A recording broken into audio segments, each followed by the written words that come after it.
Ho, mason, labasin na ang gagamba mo at nang makatay na iyan. Ano ga naman iyan, Kap? Hindi naman gagamba yan eh. Uri pa rin ito ng gagamba, mason. Ay sige, katay iyan din sa aking gagamba. Aba, mukhang matapang yan, mason ah. Matapang talaga yan, Kap. Nakakulong na yan eh. Aba, iba ang trip nyo ah. Wala na bang pang-inom ha? Sino ba tong animal na to? Ako lang naman ang may mabuting konsensya. Si Otlog. Hoy, itlog. May gagamba ka ba?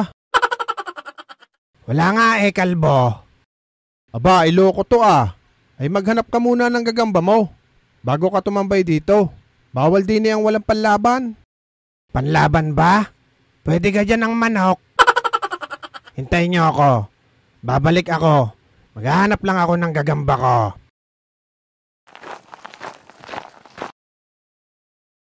Parang ayaw maglaban, paksin nyo. Teka, palalapitin ko tong sa akin. Aba, matatapang iyang pinaglalaban nyo mga pare. Oo, Mang Boy.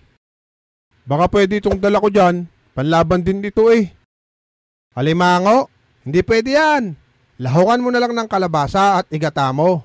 Mapapalabang ka pa dyan ng kain. Oo nga, busog ka pa. Gayong ga.